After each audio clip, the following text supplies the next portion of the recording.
All right. Technically, right now, it's probably going to be showing, even though it's spinning a wheel right now.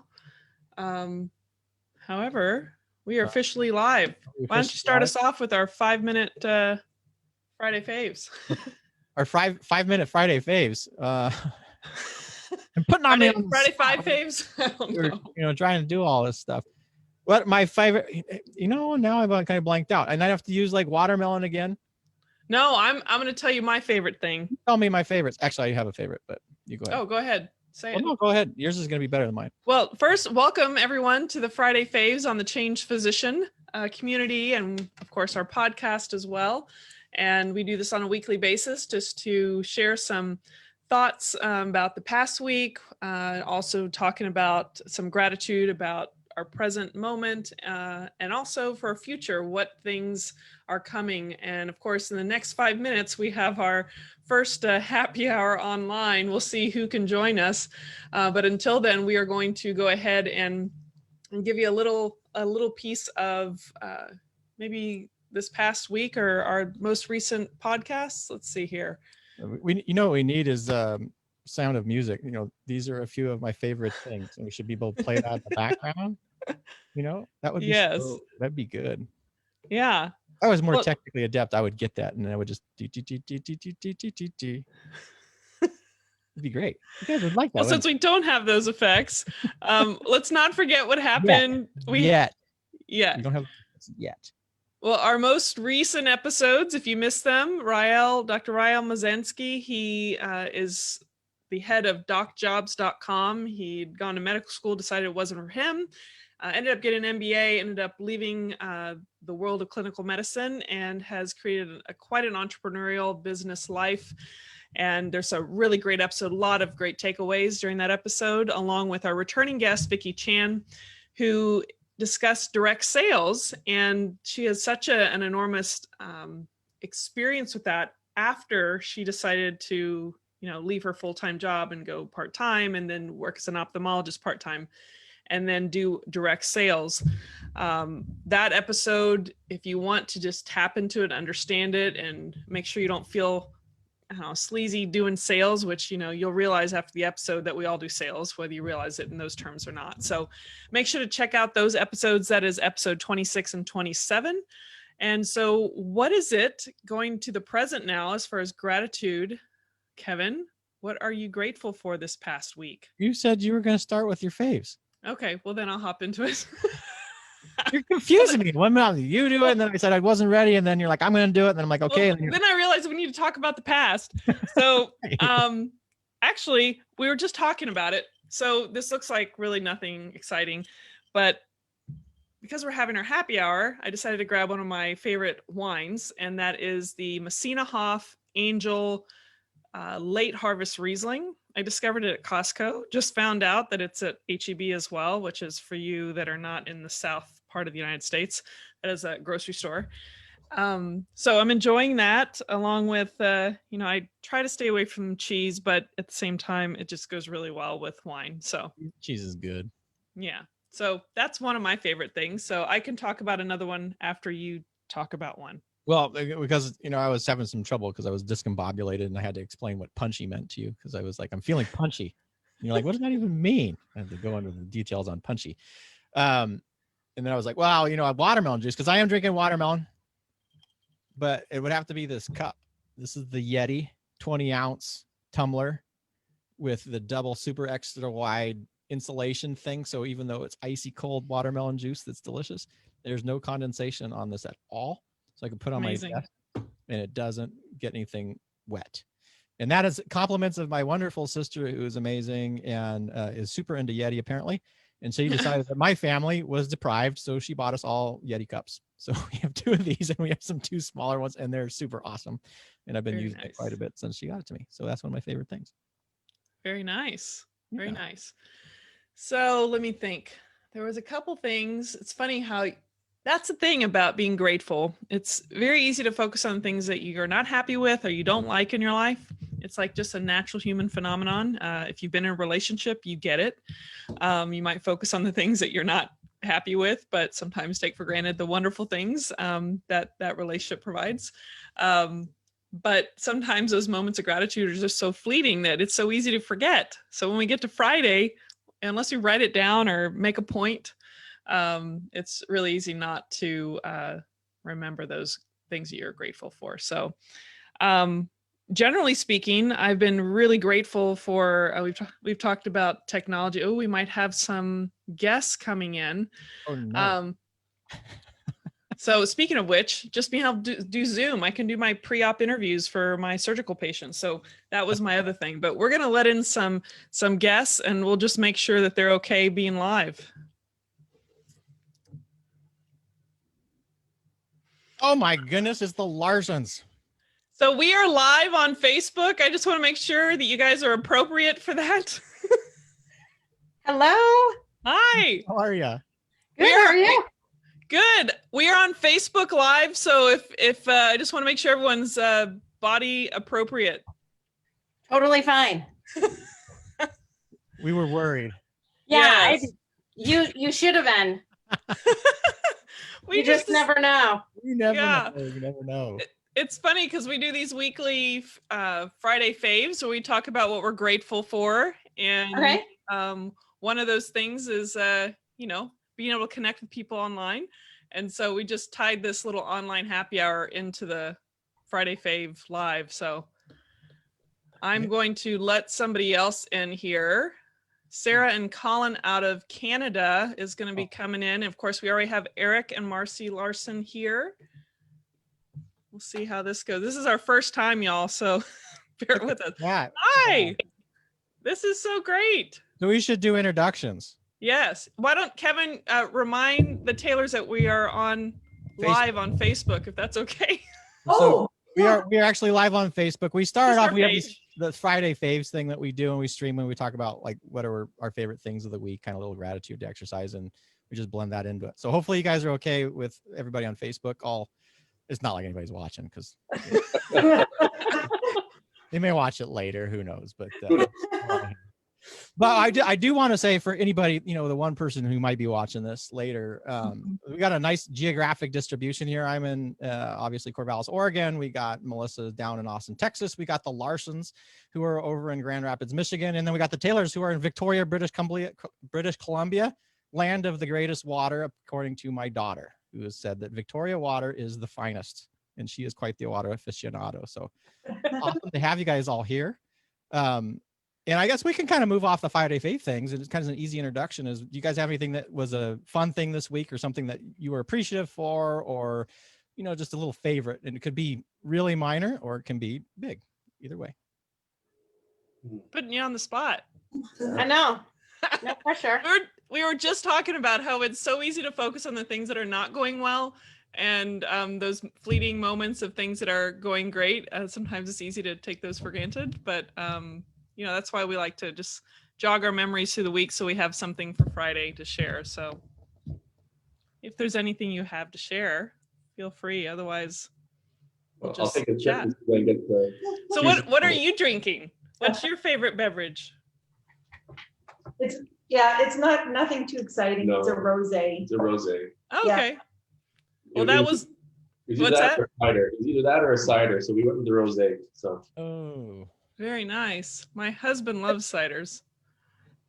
Yeah. What are you guys drinking? Well, I am having an alcoholic beverage. It is, I don't have to drive anywhere. So this is a, what did I call it? It is a Messina Hoff late harvest Riesling. And I don't know, it's just very tasty and sweet. And yeah, it's from Costco. I'm sure you guys know Costco. Costco, yeah. Yeah. Eric just said it sounded complicated, and then you said it was from Costco. So then it can't be anymore. No, and it's not that expensive, so it's super simple. So I do have another guest that's coming in. We have Dr. Michael Wu Ming. I forgot which area is he in. Mike's in San Diego. San Diego. Yeah. All right, I'm gonna let him in. We'll just need to make sure he knows we're on live. This is totally unexpected. Mike. Oh God, that's like the voice of God. That's what my wife says. What? Yeah, no. Hey, Mike, we are on live on Facebook. We just want to make sure it's okay with you. We're just chatting about random stuff. Sure. Okay, I Let's just do need to it. get your permission. Okay. This is a first for all of us. You may not know the people in front of you, but we have two sets of couples here. Dr. Sarah and Colin Taylor out of British Columbia, and we also have Eric and Marcy Larson with the fan above them. I don't know if you can see their names, what you're looking at right now, but out of I don't Michigan. know. It's on there. I can see it. Is it on there? Can you see it, Mike? Their names? Oh yeah. Yes. Okay. Sometimes I don't know if the little phone or something doesn't really show you, but Where in Michigan are you? what's that? Where in Grand Michigan? We're in Grand Rapids. Grand Rapids, West, cool. West Michigan. Very cool. I went to U of M for grad. Oh, That's our daughter's one at state- Michigan now. Okay, cool. Cool. I did fellowship there, so I have a U of M connection. And you went to college there too, Eric. I did my graduate work there too. I grew up in East Lansing, so. Oh, let's not talk about Yeah. that. Ann Arbor is the reason that we ended up in Corvallis, is because we had gone to medical school in the Midwest and did residency, everything there. Okay. My wife and I are very much Westerners, and so when I was leaving the Navy in San Diego, we'd loved actually Ann Arbor though, and like if we ever had to live in the Midwest again, we could live back in Ann Arbor because we loved it so Cool. much. And obviously Corvallis isn't as big as Ann Arbor, but it's a college town and has all that Yeah. kind of bit of Yeah, I kind of vibes. miss the college town atmosphere too. So. Yeah. And we have interesting specialties. All we need is a surgeon, and we almost have a small hospital going on. We don't need a surgeon. Actually, that's okay. We don't need. That's true. Right? Well, it's neat for us because we've seen Mike's videos now for a long time. Oh, Oh, We subscribed to your, back in developing some information products and stuff like that. So it's really neat. cool. Yeah, And you're in Vancouver?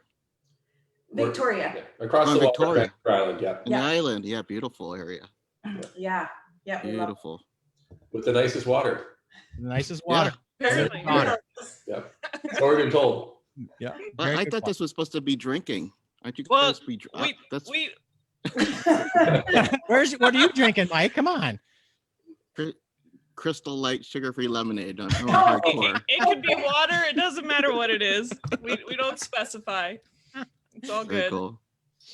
Man. Well, there's all of you have, obviously been interviewed already, and your episodes are going to be coming out over the next month or two. So I'm excited for everyone to see what you've offered, and so much great insight in different ways. And obviously you already know, the Taylors already know Mike from some of the work he's done. And so I think that's the most amazing part of all this, is just connecting and getting to know you all. And it does feel like a small world. I mean, we're literally on one screen, and you guys have already established some extra knowledge from reaching out in the online space. So that's It's great. good to kind of refresh, because not everybody knows what everybody else does. And so I know everybody's a physician here. Again, we talked about a wide range of specialties, but Eric and Marcy, would you just kind of talk about the podcast? Because both of you have a podcast, and I think that would be cool for everybody to know. There's not too many podcasting couples, or at least couples that are Yeah, that each was not the separately plan. podcasting. Yeah. Well, That'll be a unique twist. we don't do them together. They're totally different too. So We've both been on each other's podcast. yes. So, Yes. she doesn't know, but she's going to be on the next one for me. Oh, I did not know. See, there you go. Breaking news here. So I had the Paradox podcast where I discuss the medical industry, we'll say, but anything I find interesting in medicine, entrepreneurs, innovative things are being done, issues that I think are frustrating for physicians, like drug shortages and HIPAA, EMRs, basically any sort of thing with the insurance or regulatory system that can cause problems. And so I try and explain it better for the lay person, and then also for physicians, because I think, oftentimes as docs, we don't really have time to understand why we have problems. We're just too busy sort of working through them. And so it's the nice thing is it's helped me not only meet really cool people, because I think that's been the one benefit of the podcasting I did not anticipate, that I just meet that people who I have no interest, I have no business talking to, like authors and kind of famous people who are willing to come on with me and send me their books or whatever. But also I think it's made me a lot more of an expert in things that I did not ever expect. And so, so that's been good. And then it helped to dovetail in the Marcy. And I've done it since 2018 in April. Episode 100 is my next one. Oh, congratulations. Congrats. Oh, thanks. Yeah. So it's, Oh, is that why I'm on? that's why you're on. Yeah. So, Aw. you were on 25, which wasn't a good one, wasn't a fun one, but, and then 100. No. Well, and the reason I say that is, and that's to dovetail to Marcy. So we lost her son, Andy, who was 14 at the time, in 2018. So in In a car August, accident, in yeah. a car accident. So it was Mhm. I was about 18 episodes into my show at that point. I actually had recorded 19 and 20, which is unusual for me. I usually am doing like on the fly. And I didn't release those for probably a month and a half or 2 months. And then I kind of decided I should keep going and just continue doing the show, because that's kind of what Andy wanted and stuff. But anyway, that led me to help Marcy when she decided she wanted to do podcasts. And so I helped her. So that's, I'll let you describe yours, I guess. Yeah, so I guess a few months after Andy died, I tried to go back to work right away, but I'm a pediatrician and it was just too hard. Just seeing kids, it was just too Yeah. hard. So I took a real prolonged leave of absence. And when I was home, I thought, Eric listens to podcasts all the time. Eric has a podcast. I had not been really faithful at listening to his, honestly. Still not, but I thought, I bet there's probably a podcast for grieving parents, right? Because there's a podcast for everything. And I started looking, and lo and behold, there wasn't. So I just really felt called, actually, in some way, to start one. So I said to Eric, there isn't one. And he said, oh, there is one. I'm sure there is one. And he started looking, and he couldn't find one either. And I said, I think maybe I'm supposed to start one. And then I kind of regretted saying those words, and he didn't let me forget it. He just kept kind of encouraging me a bit more at a time, because, he knew how to do it, and we had all the equipment. And so, yeah, so I started, and my launch date was September 13th of last year. So I just passed the 1-year mark. And I released episode 54 yesterday. So it's been going well. I mean, I interview people. I have people listen from all around the world, actually, which is super awesome. And so I've gotten to meet a lot of people, and my focus mainly has been on just helping grieving parents and people who are supporting them, because it really feels lonely. Because that's just not how it's supposed to be, right? You're not supposed to outlive your children. So, and I've just felt really called to try to help families. But then in the meantime, I've also been feeling stronger and stronger to want to help the medical community at large, just because I think we basically suck at dealing with grieving people, and we don't know what to do, and we get really uncomfortable. And so I spoke to medical school class in Chicago, and I was in touch with the dean at Michigan State Medical School, where we're already kind of affiliated here in Grand Rapids, to speak before their medical students. And I'm really hoping to kind of do that too, to try to help physicians be a little more comfortable in that space of just kind of knowing what to say to someone and being able to be present, so they know that you're a safe person to talk to.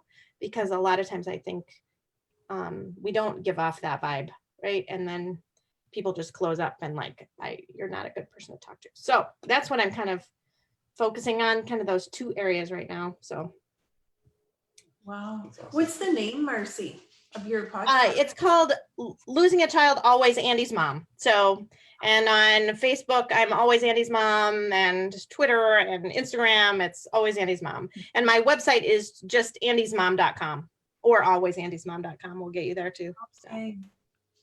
Oh, wow. That was an interesting perspective, though, because we actually, when we talked to Eric, we did podcasts with Eric, and then Eric's like, well, we sort of and he revealed some of the things in their life, and we're like, oh, well, we got to talk to your wife now, obviously. This is incredible. And then we talked to Marcy, and we had her back on again.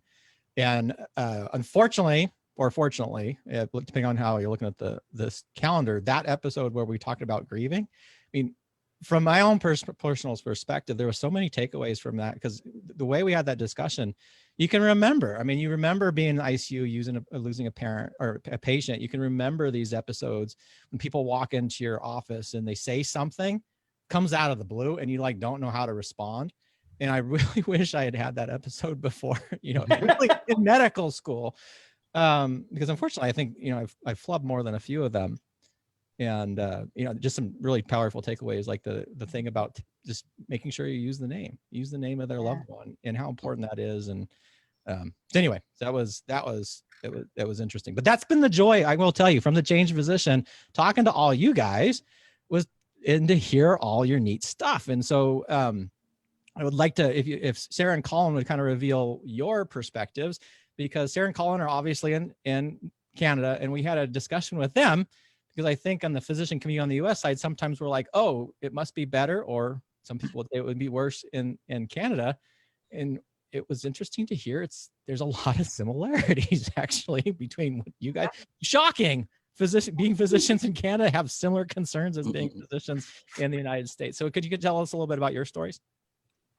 But before I forget, I just want to ask the Larson, I feel like I've heard you on a podcast. You have. Yeah, you have. What was that one? Was Married to a Physician or something like Doctors. that? Married to Doctors. I thought so. Yes. Yep. We were on that one. I did. Okay. And even your voices sound familiar. Nice. Thank you. Well, go ahead then. Yeah. Well, I mean, our story kind of all spawns from, we basically met day one. I mean, this will be a repeat, obviously, from Lisa and Kevin, but we met day one in medical school, and we've been together ever since. We actually met, to be honest with you, the orientation part of medical school. So before even day one, we've been together ever since. And 1994 is when we first met. So you got to think about it. Yeah, exactly. So, I mean, our journey actually started in Ontario. So we actually weren't that far from Michigan. We were in London, Ontario when we met at medical school there. We spent our 4 years there, and then we went back to the Maritimes, so the eastern part of the country. Sarah was from New Brunswick, and I grew up in Prince Edward Island. We spent 5 years there, and then we went cross country to Alberta for 9 years, and then we've landed here for the last 3 years. So to give you a bit of a background, Sarah's a family physician by training, and I'm a radiologist. Having said that, though, I actually started out, my match was to psychiatry, and I ended up being probably the most miserable first-year psychiatry resident that ever lived, and was fortunate enough to have done or set up an elective in radiology for a month. And I knew day one after I was in that elective that how did I not know about this? So I fell in love with that. Long story short, at the end of year one, I transferred into radiology and haven't looked back. So that's kind of our background as far as our training of things. But, kind of our story about how we got into physician wellness and health and stuff was probably dating into 2012, 2013 when we were in Alberta. And we kind of eventually pieced the puzzle together. Sarah was starting to do a blog on physician wellness. And I was just wellness, actually. When I started my blog, it was more just wellness. Yeah. Yeah, she started out. Yeah, you're right. I guess was the initial thing. Initially, yeah. She had a Sarah TMD blog that was initially about wellness, and then kind of morphed based on the fact that I was starting to experience burnout, which kind of morphed into a bit more physician wellness. And then we actually came up with our Physicians for Physicians platform of things, which we've kind of used over the last few years differently. We've had a website for a while. We did some online courses, some in-person things, but we've kind of morphed it more into advocacy at this point in time. So we remain quite active on Twitter and Instagram and things along those lines. But, is there anything specific that you wanted to talk about, the journey of things? No, it's kind of, we've evolved and changed what we are doing, but the bottom line is we're still really passionate about like physician health, whether it's for students, residents, physicians, but just connecting with people. And I think everyone here, it's just about, getting to know people and more of a personal level.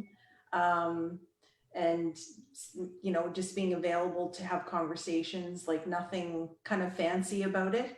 I saw something on Twitter today, and it was like the Royal College, they're kind of doing an online conference, and it was something to the effect of physicians don't need yoga right now. They need like help with their parking and support and issues around childcare. And I think, you know, this is what we're really seeing evolve with, you know, physician wellness. So Yeah. I think probably one of the main things for us is actually, you know, when we talk to people is just sharing our story, because we basically did restructure our life from the ground up, starting in 2013 with a 4-year plan to move to Victoria, totally revamp how we practiced. I moved from a partnership practice into a teleradiology practice, which I've taken, you know, even a bit more of an administrative role in that now. And Sarah's kind of morphed from a clinical practice into doing some medical education at the university here in the medical school. So that's probably what I guess we try and do, is share with people, you know, the fact that you do have choices, you do have options, and don't be afraid to exercise them. And we're very open about sharing our story and being there and supportive to people if they're looking for help to try and figure it out. So Yeah. You know, the one thing I really took away, Sarah and Colin, from the conversation is that there was an immense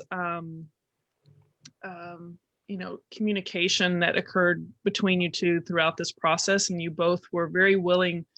It seemed like very, not that it was always easy, but you were very willing to always reassess. I think sometimes as physicians, or the choices we make, we think, you know, you make this choice and you make this contract for 3 years and you have to stick to it, and you kind of put the handcuffs on yourself. But it seems like you both have this willingness and ability to communicate and keep the handcuffs off and have the freedom to redirect and evolve your lives into what makes sense for you and your family. And I don't think everyone feels that sense of autonomy.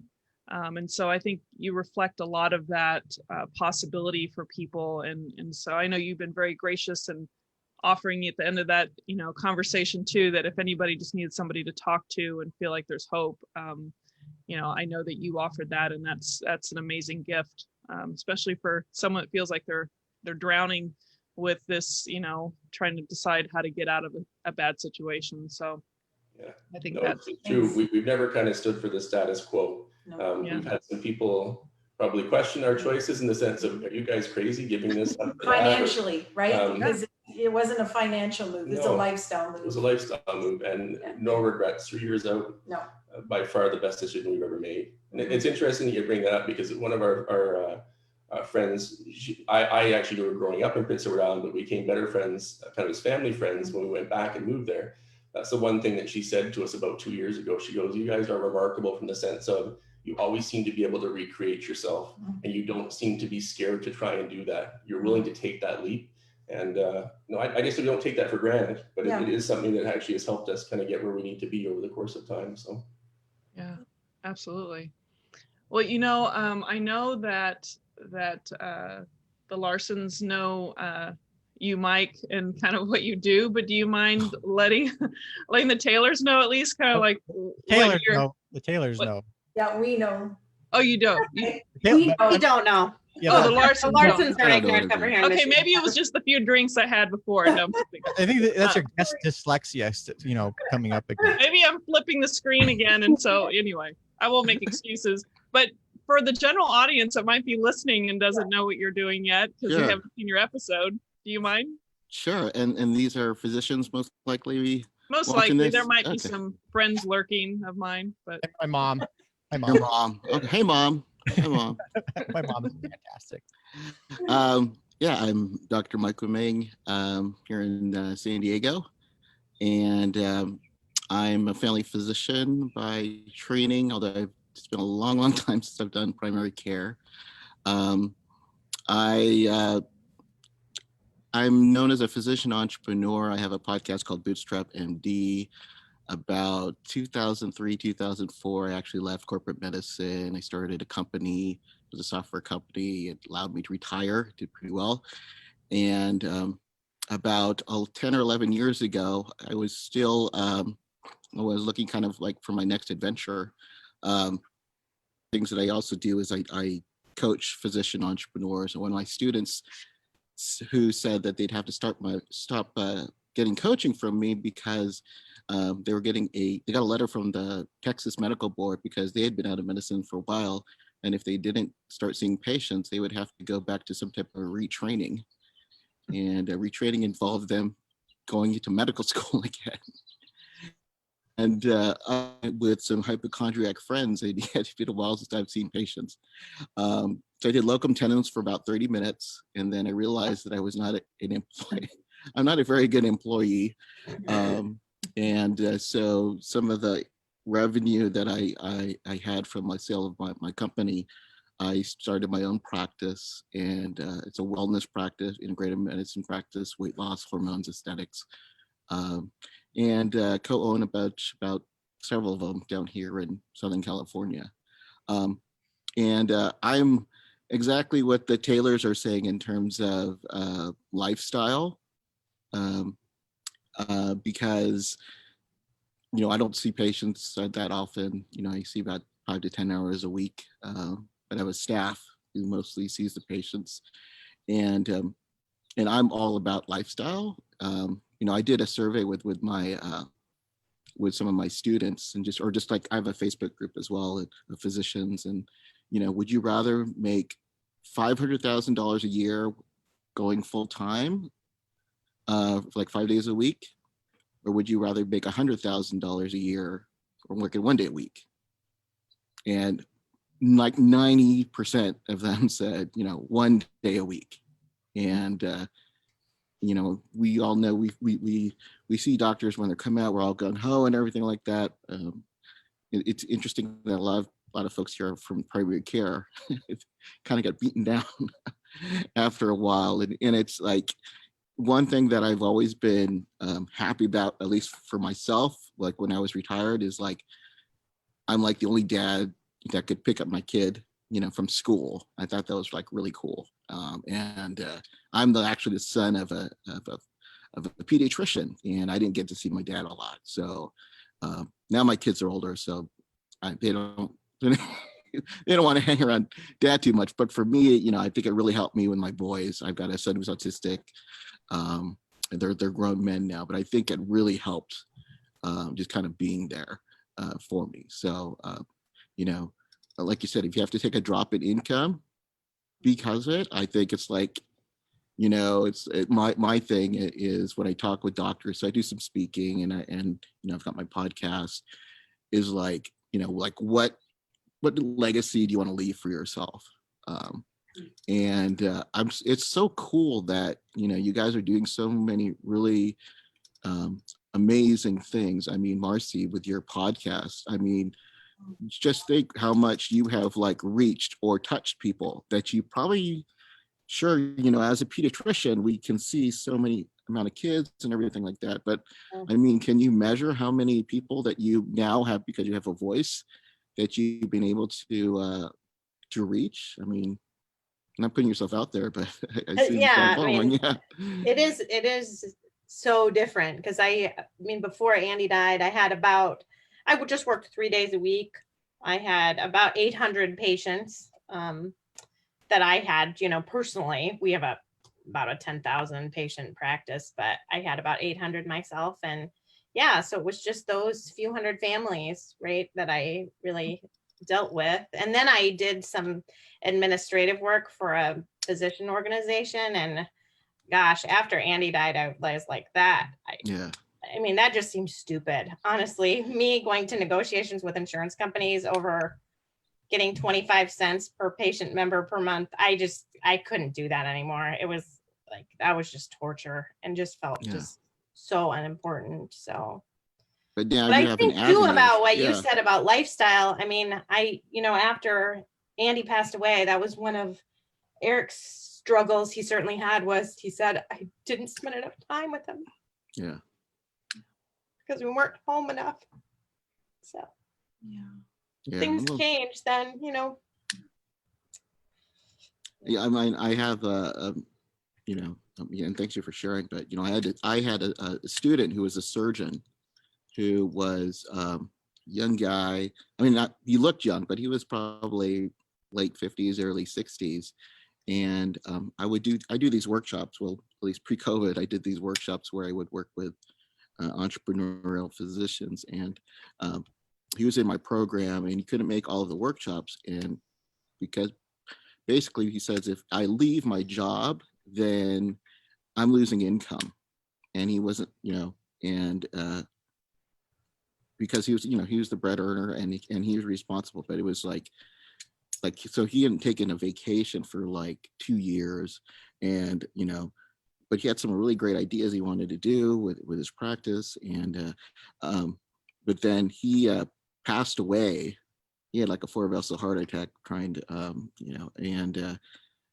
and it's like, how many doctors are out there, just like doing this, that we're following the rules, we're doing everything that we can, but just like what's it all worth for? I mean, because you have a high score on a Press Ganey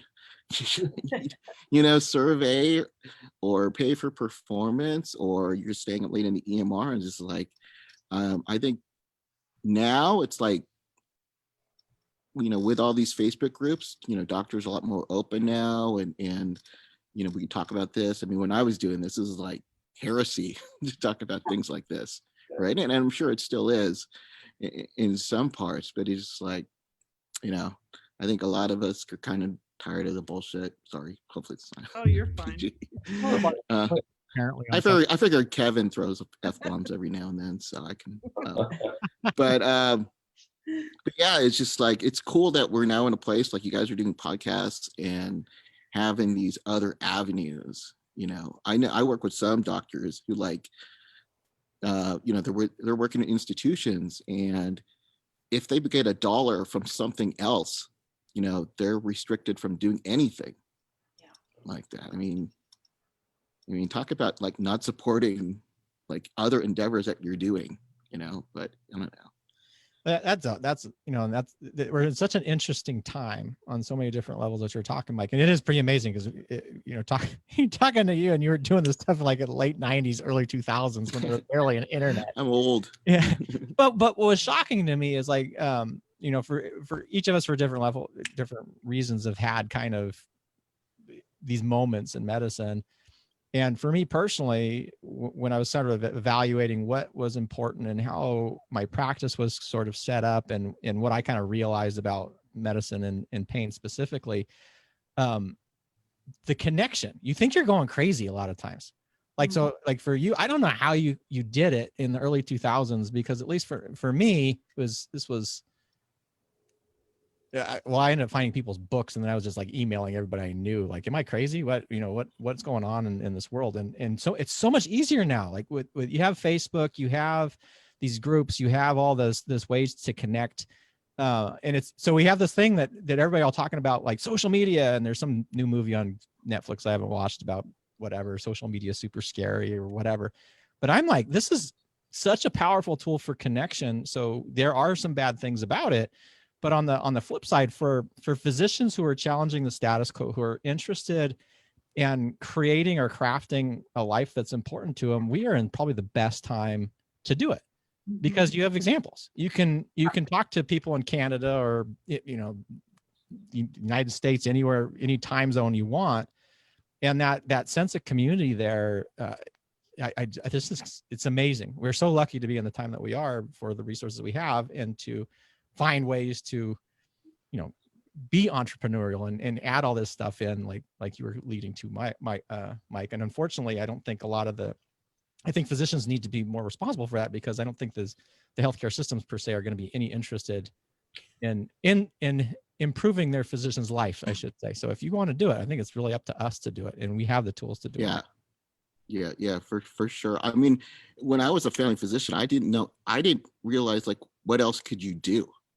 It's like I could either just work for a group, which I did for 5 years, go into solo practice, and nobody survived doing that.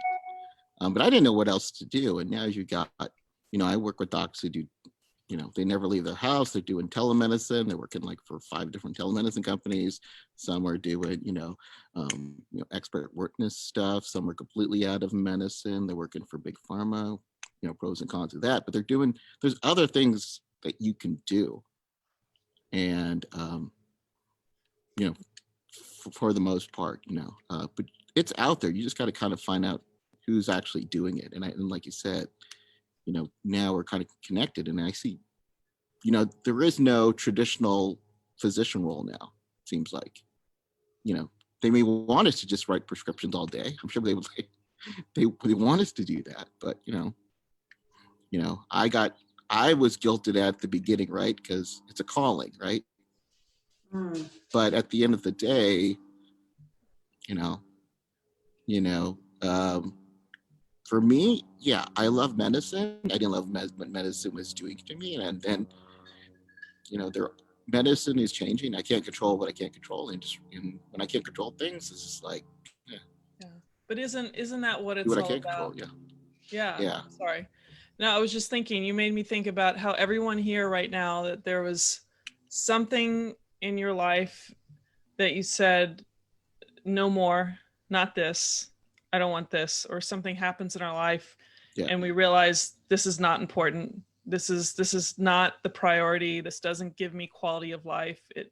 Where's the meaning? And I think, from Canada and you evolving your life and making it something meaningful doesn't mean more money. It means more meaning and joy. And and with everything that the Larsons have gone through, it really narrows in. It's almost, from what I've heard from both of you, it creates this crystal clear vision on what is the priority, and that we're going to schedule our priorities and we're not going to prioritize our schedule. That's actually one of our podcasters that quoted that. And I like it. yeah, and it resonates really well. And even what from you're saying, Mike, too, is just no more of the things that are not necessarily in a selfish way benefiting me, but if it's not elevating me or supporting my own wellness, then we have to admit that we're not cut from the same cloth, each of us. We have to design our lives appropriately. We may have the same similar training, but we're cut from different cloths. I think all of us have realized that being creative and aligning it with our desires and purpose. Well, and also taking a moment to do your own investigation, like Eric did with Paradox Podcast. What I like about that is we can be frustrated until the cows come home, but maybe we need to get educated and figure out a little bit more of the details. Yeah, I think for me also is when you start getting in, you start seeing some of these intricacies of healthcare. The guilt that Mike was talking about, where it's a calling, and how could you want to do that? And what do you mean you want to see your kids? You should be given everything. And it's like, well, wait a second, what is the system doing? And then they have these weird mandates, and most of the system isn't necessarily set up, I would say, even for the benefit of our patients. It's for the benefit of someone. I'm not exactly who these people are, but there's other benefits. Like look at the telemedicine thing in the United States. Like people have been talking about, how do we broaden telemedicine? And it took a pandemic to all of a sudden loosen the restrictions and demonstrate, hey, you can actually do a lot of healthcare through Zoom, and you can do it pretty effectively. But why, how come we couldn't do it before? Unfortunately, we needed a massive pandemic to do it. But why are we the only industry that still utilizes a fax machine? Yes. That's what I want to know. Yes.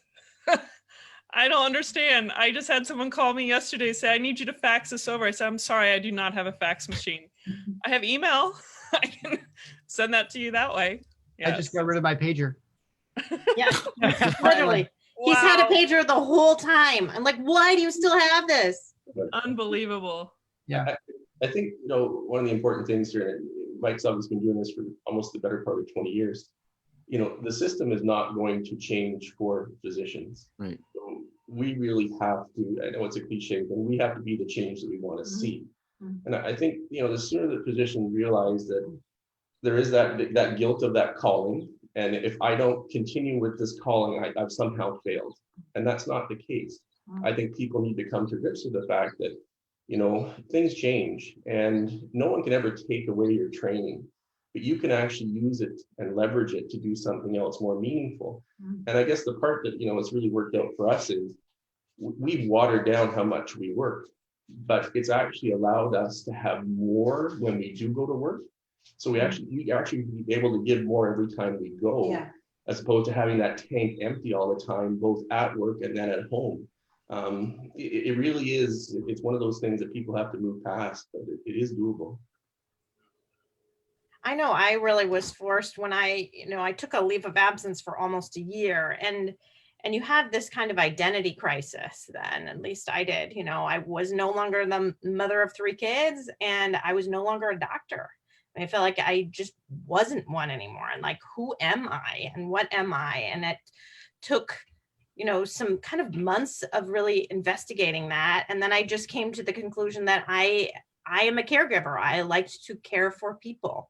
And then it was, how do I best care for people? And it was, going back to care for some of my families, 2.5 days a week. And then it's to care for complete strangers who are grieving, and to try to care for physicians that are trying to deal with grief. And so that's what I just don't even really feel like I define myself as a pediatrician anymore. I mean, I still am, and I still do practice general pediatrics, but I really feel like I define myself as a caregiver, and then it's just how I want to use that. Nice. Yeah. Yeah, defining yourself instead of other people defining you. Right, exactly. Someone And that just took well-defined. time for me to do that. Yeah. Yeah. Such a revelation to figure that out, that you don't have to be just doctor. Like there's there's so much more to us that's been stripped away in the process that we have to rediscover. And you don't have to have people to tell you you're a doctor, this is what you're supposed to do. Mm-hmm. It's like more, I'm a doctor and this is what I can do. I think and it's an interesting journey. It's been an interesting road, and yeah, I don't know. Medicine is, I have no regrets. I still have no regrets. I absolutely love the fact that I loved all the stuff we learned. I loved my experiences that I've had throughout all, whatever my medical career is and was. But how much histology are you using these days? anesthesia? What? How much histology are you using? Oh, histology. Oh, no. As soon as you said histology, my first thought was, oh my God, I got to go to the library and look at slides in the basic. Because you'd get the histology slides, you check them out, and there's usually 15 people you had to fight with. That's where I met my wife, actually. We were down in the basement of the library, and you would get in this room and you would sew the histology slides. And because it was like this archaic time when he only had one set or whatever, and everybody had and we got in this room, and this woman walked into the door, and I said, oh, she's kind of cute. And then she knew all the answers to the histology slides. And then I saw her later at Barnes & Noble when I was studying. I was like, hey, I better get to know you. You just have to be in my class. We fell in love over pathology small group, looking at a double microscope together. Oh. Yes. Who knew? We met in line at the bookstore. We went to the University of Iowa. Very weird system for selling their books. The medical students ran their own bookstore, but it was only one room. So you had to walk in, and it was only open over lunch. So it was open for 45 minutes a day. And you get in line, and if you got in the door by 12:45 or whatever time, then you could get your books that day. And if you didn't get in the door, then you'd have to come back the next day. And so the girl was coming, the whatever, I don't know, third year medical student or whatever, was coming to close the door. And Eric quickly moved inside so my 2 girlfriends and I could sneak in behind him. And then, of course, I got in there, and I did not think I was going to make it in. I thought I was way too far back in the line. So I hadn't even brought my book list at all. But it turns out we were we're both second year medical students. So he told me all the books that I needed. And then the very next day I go to my pathology small group, and there he is. And we were married 15 months later. Oh, wow. Wow. That was a really abbreviated story. It was abbreviated. Condensed. So, and this is totally unrelated, but with the Taylors here, it makes me think when we were doing the match. Well, we're in the match. We're interviewing, trying to do the couples match, and so we took, I think, probably 25 interviews all over the country, and we ended up going. Our anniversary was December 12th, so we were in Canada on December 12th. We were actually in Niagara Falls. So we happened to be coming back from an interview in Rochester, heading back to, I think, it's Michigan to see my family for Christmas or something. Yeah, maybe. Anyways, Marcy's from Iowa, so she's never actually met a Canadian, and had no contact with Canadians. I'm from Michigan, so I go fishing trips and stuff all the time. So anyway, we're in a diner, and there's nobody in Niagara Falls over that time. There are no tourists. Yeah. So we're just at some little diner, and she could not believe the people and their accents. She's like, people really say a boat, and I said, yeah, it's really great. But yeah, that's There was a lot of A at the end of sentences. And I was like, wow, that's really real. I didn't realize that was real. Oh, gosh. Well, depending on how much Sarah has, sometimes she starts to bring out certain enunciations of words that are quite Canadian. Yeah, it was just and territorial. particularly. Yeah. Yeah. We would go on fishing trips as Yeah. a kid to Wawa, which I don't know if you know where that is, but it's north of the Sioux in Ontario. Yep. And boy, it's really thick accent there, right? I mean, someday I need to take her there because it's pretty amazing. Not like Toronto or Windsor. Right. Two of the strongest accents in the country are Newfoundlanders and Nova Scotians from Cape Breton. So there's a very strong accent that again almost needs interpretation on certain days, right? So. Well, someday if Canada ever lets Americans back in, maybe we'll have to go visit. Yeah, well, Newfoundland in the summer, I mean, a lot of people rave about and the hospitality there, but it's a jaunt to get there. Yeah. I think it's worth, Is summer about 2 weeks? Is that right? Or is that? On Newfoundland, it's pretty short. Wow. Yeah. It's not real long in Michigan, so yeah. 2 months. Yeah. Yeah. Wow, I'm used to 100-degree weather down in Austin for like a month or two, so it's totally different. Yeah. Totally different. Well, Kevin, I was going to have a little fun with this Wheel of Names thing. I was going to have a mystery gift. We don't have it, announced, but I was going to just share the screen and see if, if it'd work. Let's see it. And we'll send a special gift to the winner.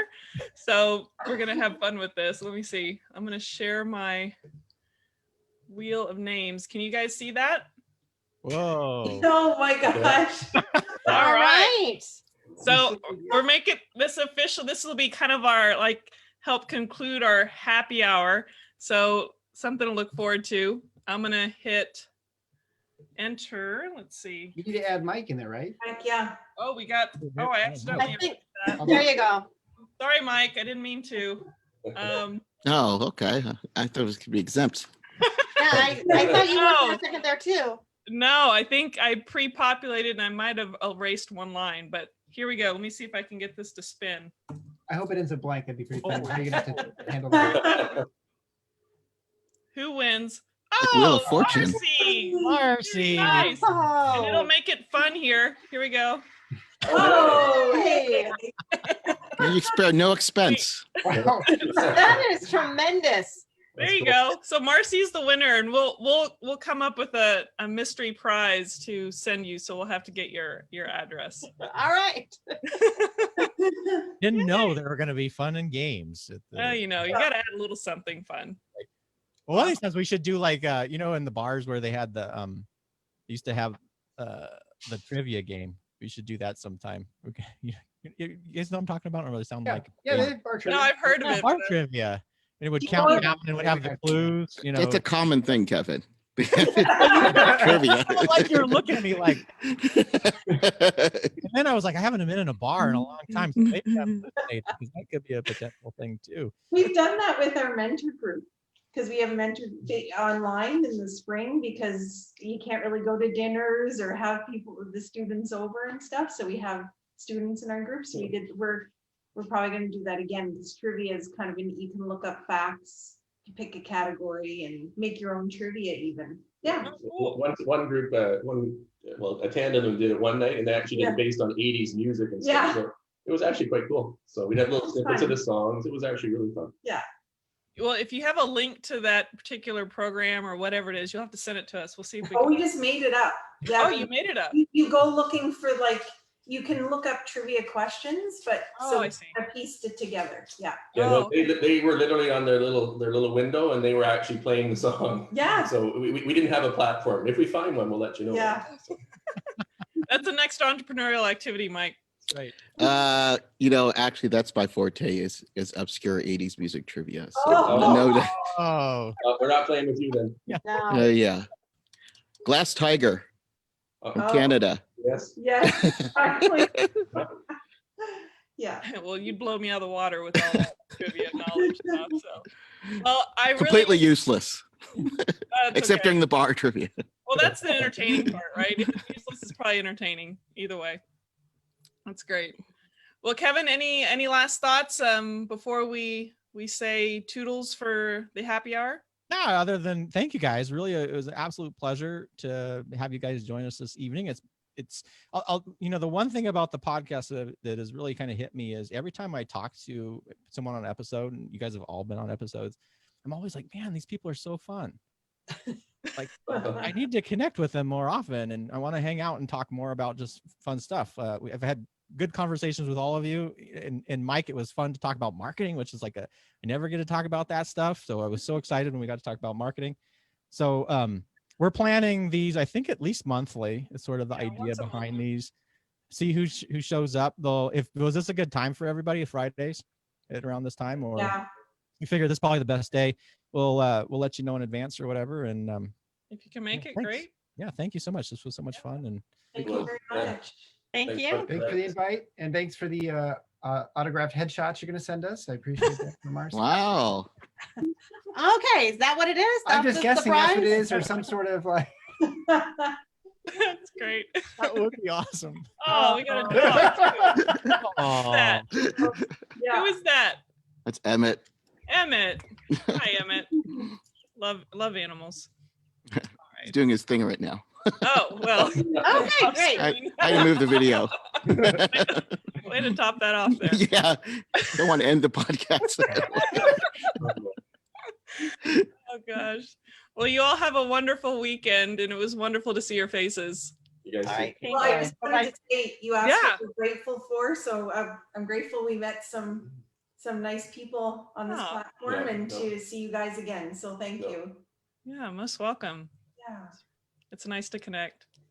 Very good. Thanks so much. All right, guys, You're take care. welcome. Bye. Like, Bye. Good night. Take care.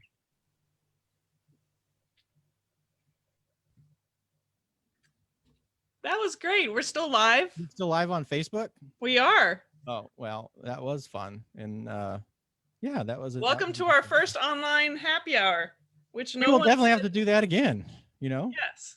And no, that was fun. And I'm already wanting to do trivia or something. And I'm scared about Mike and his 80s trivia. I know.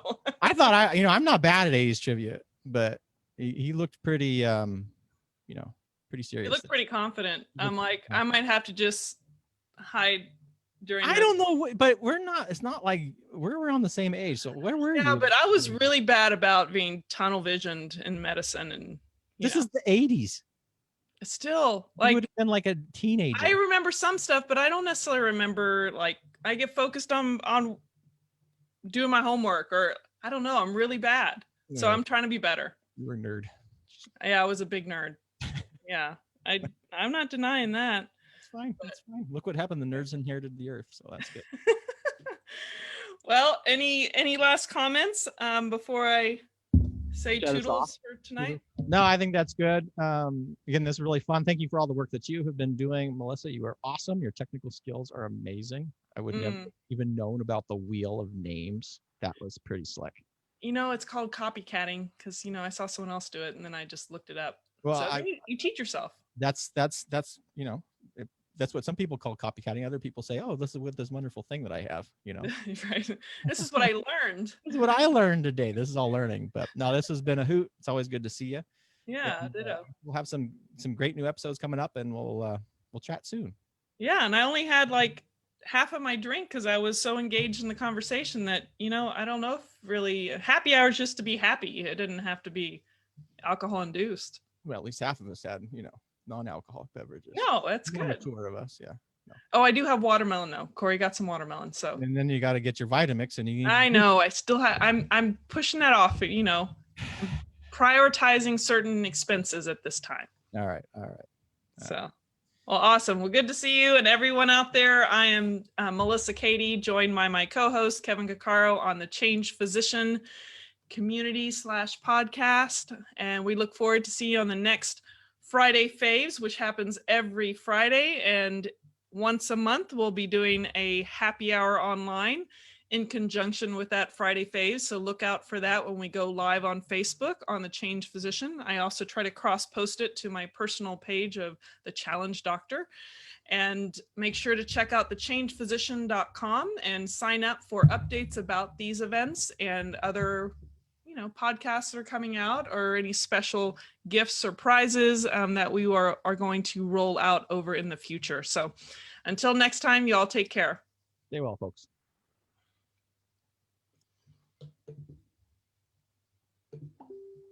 All right.